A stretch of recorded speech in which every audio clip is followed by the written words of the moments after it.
So we told you last night, Netflix announced an employee benefit that's generating a lot of buzz, allowing new parents to take an unlimited amount of parental time off at full pay in the first year after the birth or adoption of a child. Perks have become the norm, that have become the norm in Silicon Valley, though, aren't the norm in the rest of the country.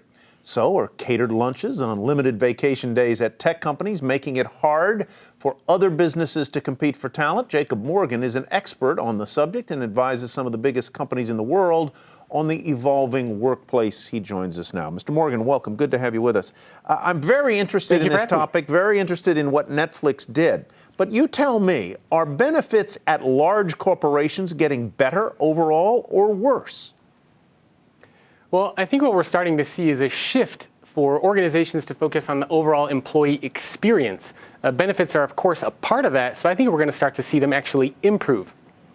It also depends on what the company does it not? I mean, you've made the point that maybe in Silicon Valley, they produce something different than, say, General Motors does or IBM does. And so, therefore, the work experience for the workers that work for a traditional company might be quite different than those that work for a cutting-edge California, Silicon Valley company.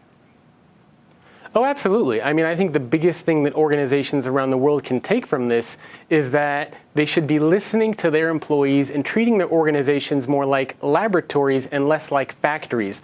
So it's testing ideas and figuring out what makes sense for your company and not necessarily trying to copy what everybody else is doing. I wonder, Jacob, whether some companies are substituting lower cost frills, like unlimited lattes and M&Ms at the company canteen, in place of more expensive traditional benefits like defined benefit pensions and like more lavish, less employee costly medical plans.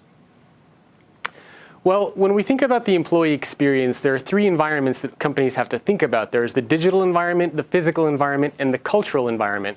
So I think those are the three areas that companies are investing in. Of course, there's no substitute for pay, but a lot of the organizations that I speak with and a lot of the employees that I speak with are actually willing to take a pay cut in order to get some of these other things. So how competitive is it going to become for more traditional companies that perhaps have not had to look at the overall employee experience as they compete with companies that are trying to lure millennials and people who care more about the total experience? I think we are moving towards a world where the war for talent has never been more fierce. I think that as we continue to move forward the next 3 to 5 years, we're going to see unbelievable battles and wars for talent, unlike the business world has ever seen before.